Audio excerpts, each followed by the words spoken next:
ನಮಸ್ಕಾರ ಆಹಾರ ಪ್ರಿಯರೇ, ನಾನು ನಿಮ್ಮ ಉಮಾ. ಆನ್ಲೈನ್ ಅಡುಗೆಗೆ ಸ್ವಾಗತ. ಇವತ್ತಿನ ವಿಡಿಯೋದಲ್ಲಿ ಸಂಕ್ರಾಂತಿ ಹಬ್ಬದ ಸ್ಪೆಷಲ್ ಖಾರ ಪೊಂಗಲ್ನ ಯಾವ ಥರ ಸುಲಭವಾಗಿ ಮಾಡ್ಕೊಳ್ಳೋದು ಅಂತ ಹೇಳಿ ತೋರಿಸ್ಕೊಡ್ತಾ ಇದ್ದೀನಿ. ನಾನು ತೋರಿಸ್ಕೊಡೋಕ್ಕಿಂತ ಮುಂಚೆ ನಮ್ಮ ಚಾನಲ್ನ ಹೊಸದಾಗಿ ನೋಡ್ತಾ ಇದ್ದರೆ ದಯವಿಟ್ಟು ಸಬ್ಸ್ಕ್ರೈಬ್ ಮಾಡೋ ಮೂಲಕ ನನ್ನನ್ನು ಪ್ರೋತ್ಸಾಹಿಸಿ. ಹಾಗೆ ಪಕ್ಕದಲ್ಲೇ ಕಾಣುವಂಥ ಬೆಲೈಕನ್ನ ಕ್ಲಿಕ್ ಮಾಡಿದ್ರೆ ನನ್ನ ಮುಂದಿನ ವಿಡಿಯೋ ನೋಟಿಫಿಕೇಷನ್ ನಿಮಗೆ ಬರುತ್ತೆ.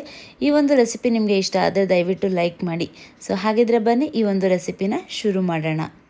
ಮೊದಲಿಗೆ ಒಂದು ಕುಕ್ಕರ್ನ ಸ್ಟವ್ ಮೇಲೆ ಇಟ್ಕೊಂಡಿದ್ದೀನಿ. ಅದು ಬಿಸಿ ಆದ ನಂತರ ಅದಕ್ಕೆ ಒಂದು ಚಿಕ್ಕ ಗ್ಲಾಸ್ನ ಅಳತೆಯಲ್ಲಿ ಹೆಸರು ಬೇಳೆನ ಹಾಕ್ಕೊಳ್ತಾ ಇದ್ದೀನಿ. ಇಲ್ಲಿ ಅಳತೆ ತುಂಬಾ ಮುಖ್ಯ ಆಗುತ್ತೆ. ಈಗ ಹೆಸರು ಬೇಳೆನ ಚೆನ್ನಾಗಿ ಹುರ್ಕೊಳ್ಬೇಕು.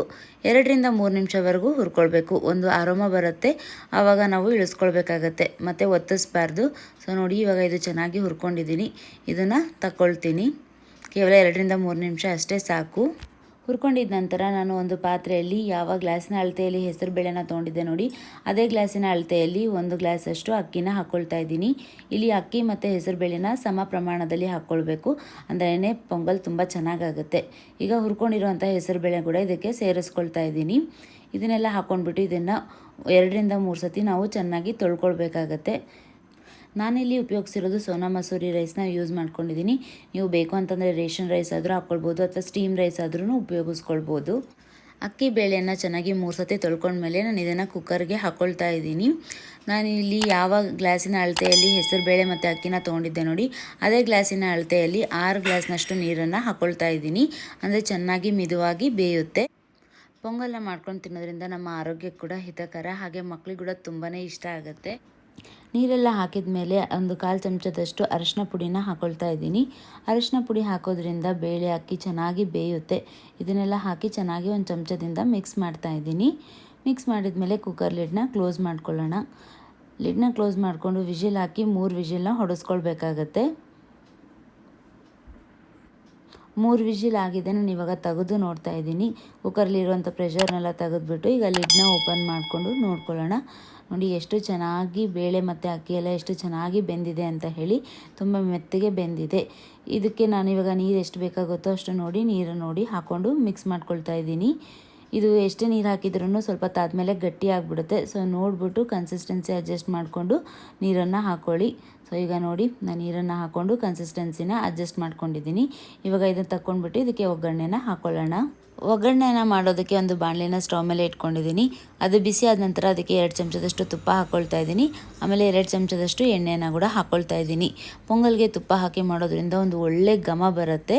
ಇವೆರಡು ಚೆನ್ನಾಗಿ ಬಿಸಿ ಆದ ನಂತರ ಇದಕ್ಕೆ 1 ಚಮಚದಷ್ಟು ಜೀರಿಗೆನ ಹಾಕ್ಕೊಳ್ತಾ ಇದ್ದೀನಿ. ಪೊಂಗಲಲ್ಲಿ ಜೀರಿಗೆ ಆರೋಮ ತುಂಬಾ ಚೆನ್ನಾಗಿರುತ್ತೆ. ನಿಮಗೆ ಹೆಚ್ಚಿಷ್ಟ ಆಗುತ್ತೆ ಅಂತಂದರೆ ಇನ್ನೂ ಸ್ವಲ್ಪ ಕೂಡ ಹಾಕ್ಕೊಳ್ಬೋದು. ಆಮೇಲೆ 1 ಚಮಚದಷ್ಟು ಮೆಣಸನ್ನು ಕೂಡ ಹಾಕ್ಕೊಳ್ತಾ ಇದ್ದೀನಿ.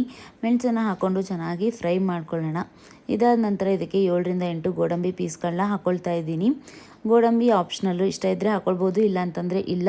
ಆದರೆ ಪೊಂಗಲಲ್ಲಿ ಮಧ್ಯದಲ್ಲಿ ಸಿಗ್ತಾಯಿದ್ರೆ ತುಂಬ ಚೆನ್ನಾಗಿರುತ್ತೆ. ಆಮೇಲೆ 7-8 ಮೆಣಸಿನ್ಕಾಯಿನ ಉದ್ದವಾಗಿ ಸೀಳ್ಕೊಂಡು ಹಾಕ್ಕೊಂಡಿದ್ದೀನಿ. ನೀವು ಖಾರಕ್ಕೆ ನೋಡಿಬಿಟ್ಟು ಹಾಕ್ಕೊಳ್ಳಿ. ಮೆಣಸನ್ನು ಹಾಕಿರ್ತೀವಿ, ಮೆಣಸಿನ್ಕಾಯಿನೂ ನೋಡಿ ಹಾಕ್ಕೊಳ್ಳಿ. ಅದಾದಮೇಲೆ ಒಂದು ಅರ್ಧ ಇಂಚಷ್ಟು ಶುಂಠಿನ ತುರಿದ್ಬಿಟ್ಟು ಹಾಕ್ಕೊಂಡಿದ್ದೀನಿ. ಆಮೇಲೆ 2 ಕಡ್ಡಿಯಷ್ಟು ಕರಿಬೇವನ್ನ ಹಾಕ್ಕೊಂಡಿದ್ದೀನಿ. ಸ್ವಲ್ಪ ಇಂಗನ್ನು ಕೂಡ ಹಾಕ್ಕೊಂಡಿದ್ದೀನಿ. ಆಮೇಲೆ ಒಂದು 1/4 ಚಮಚದಷ್ಟು ಅರಿಶಿನ ಹಾಕ್ಕೊಂಡು ಚೆನ್ನಾಗಿ ಫ್ರೈ ಮಾಡ್ಕೊಳ್ತಾ ಇದ್ದೀನಿ. ಇಂಗನ್ನು ಸ್ಕಿಪ್ ಮಾಡ್ಕೊಳ್ಳೋಕ್ಕೆ ಹೋಗಬೇಡಿ, ಪೊಂಗಲಲ್ಲಿ ತುಂಬ ಚೆನ್ನಾಗಿರುತ್ತೆ ಅದರ ಫ್ಲೇವರು. ಈಗ ಇದು ಚೆನ್ನಾಗಿ ಬೆಂದಿದೆ. ಇದಕ್ಕೆ ನಾನು ಆಗಲೇ ಬೇಯಿಸಿ ಇಟ್ಕೊಂಡಿರುವಂಥ ಹೆಸರು ಬೇಳೆ ಮತ್ತು ಅಕ್ಕಿನ ಸೇರಿಸ್ಕೊಳ್ತಾ ಇದ್ದೀನಿ. ಇದನ್ನೆಲ್ಲ ಹಾಕ್ಕೊಂಡು ಚೆನ್ನಾಗಿ ಮಿಕ್ಸ್ ಮಾಡ್ಕೊಳ್ಳೋಣ. ಎಲ್ಲ ಹೊಂದ್ಕೊಳ್ಳೋ ಹಾಗೆ ಚೆನ್ನಾಗಿ ಮಿಕ್ಸ್ ಮಾಡ್ಕೊಳ್ಳಿ. ಅದಾದಮೇಲೆ ನೋಡಿ, ಇದಕ್ಕೆ ನೀರು ಎಷ್ಟು ಬೇಕಾಗುತ್ತೋ ನೋಡಿ ಅಷ್ಟು ಕನ್ಸಿಸ್ಟೆನ್ಸಿನ ಅಡ್ಜಸ್ಟ್ ಮಾಡ್ಕೊಳ್ಳಿ. ಇದು ತಣ್ಣಗಾದ್ಮೇಲೆ ಮತ್ತೆ ಗಟ್ಟಿ ಆಗುತ್ತೆ, ಸೊ ನೋಡಿ ಹಾಕ್ಕೊಳ್ಳಿ. ಅದಾದಮೇಲೆ ರುಚಿಗೆ ತಕ್ಕಷ್ಟು ಉಪ್ಪನ್ನು ಹಾಕ್ಕೊಳ್ತಾ ಇದ್ದೀನಿ. ಅದಾದಮೇಲೆ ಒಂದು ಅರ್ಧ ಕಪ್ನಷ್ಟು ಒಣ ಕೊಬ್ಬರಿ ತುರಿನ ಹಾಕ್ಕೊಳ್ತಾ ಇದ್ದೀನಿ. ನಿಮಗೆ ಇಷ್ಟ ಇತ್ತಂದರೆ ಹಸಿ ಕೊಬ್ಬರಿ ಆದರೂ ಹಾಕ್ಕೊಳ್ಬೋದು, ಅಥವಾ ಒಣ ಕೊಬ್ಬರಿ ಆದ್ರೂ ಹಾಕ್ಕೊಳ್ಬೋದು. ತುರಿದ್ಬಿಟ್ಟು ಅರ್ಧ ಕಪ್ಪಷ್ಟು ಸೇರಿಸ್ಕೊಂಡಿದ್ದೀನಿ. ಇದನ್ನೆಲ್ಲ ಹಾಕ್ಕೊಂಡು ಚೆನ್ನಾಗಿ ಮಿಕ್ಸ್ ಮಾಡ್ಕೊಳ್ತಾ ಇದ್ದೀನಿ. ಇದನ್ನೆಲ್ಲ ಹಾಕಿದ ಮೇಲೆ 1-2 ಕುದಿ ಬರೋವರೆಗೂ ನಾವು ಇದನ್ನು ಕುದಿಸ್ಕೊಳ್ಬೇಕಾಗತ್ತೆ. ನೋಡಿ, ಮಾಡ್ತಾ ಇದ್ದಾಗೇ ಗಟ್ಟಿ ಆಗುತ್ತೆ. ಸ್ವಲ್ಪ ನೀರನ್ನು ಸೇರಿಸ್ಕೊಂಡು ಇದರ ಕನ್ಸಿಸ್ಟೆನ್ಸಿನ ಅಡ್ಜಸ್ಟ್ ಮಾಡ್ಕೊಳ್ಳಿ. ಇವಾಗ ಇದು ಚೆನ್ನಾಗಿ ಕುದೀತಾ ಇದೆ. ಇದಕ್ಕೆ ನಾನು ಸಣ್ಣದಾಗಿ ಕಟ್ ಮಾಡ್ಕೊಂಡಿರೋಂಥ ಕೊತ್ತಂಬರಿ ಸೊಪ್ಪನ್ನು ಹಾಕ್ಕೊಳ್ತಾ ಇದ್ದೀನಿ. ಇದನ್ನೆಲ್ಲ ಹಾಕ್ಕೊಂಡು ಚೆನ್ನಾಗಿ ಮಿಕ್ಸ್ ಮಾಡಿದ್ರೆ ಖಾರ ಪೊಂಗಲ್ ರೆಡಿಯಾಗುತ್ತೆ. ಇದನ್ನು ಬಿಸಿಯಾಗಿಯೇ ಸರ್ವ್ ಮಾಡಿ, ಚೆನ್ನಾಗಿರುತ್ತೆ. ಖಾರ ಪೊಂಗಲ್ನ ಬಿಸಿಯಾಗಿರುವಾಗ ತುಪ್ಪ ಜೊತೆ ಸರ್ವ್ ಮಾಡಿ, ತುಂಬಾ ರುಚಿಯಾಗಿರುತ್ತೆ. ಈ ಸಂಕ್ರಾಂತಿ ಹಬ್ಬಕ್ಕೆ ಈ ಒಂದು ಪೊಂಗಲ್ ರೆಸಿಪಿನ ನೀವು ಟ್ರೈ ಮಾಡ್ತೀರಾ ಅಂತ ಅಂದ್ಕೊಳ್ತೀನಿ. ಇವತ್ತಿನ ಈ ಒಂದು ರೆಸಿಪಿ ನಿಮ್ಮೆಲ್ಲರಿಗೂ ಇಷ್ಟ ಆಯಿತು ಅಂತ ಹೇಳಿ ಭಾವಿಸ್ತೀನಿ. ಇಷ್ಟ ಆಗಿದ್ದರೆ ಒಂದು ಲೈಕ್ನ ಒತ್ತಿ, ಹಾಗೆ ನಮ್ಮ ಚಾನಲ್ನ ಹೊಸದಾಗಿ ನೋಡ್ತಾ ಇದ್ದರೆ ದಯವಿಟ್ಟು ಸಬ್ಸ್ಕ್ರೈಬ್ ಮಾಡೋ ಮೂಲಕ ನನ್ನನ್ನು ಪ್ರೋತ್ಸಾಹಿಸಿ. ಮತ್ತು ಇನ್ನೊಂದು ರುಚಿಕರವಾದ ಅಡುಗೆ ಜೊತೆ ನಿಮಗೆ ಸಿಗ್ತೀನಿ. ಅಲ್ಲಿವರೆಗೂ ಧನ್ಯವಾದಗಳು.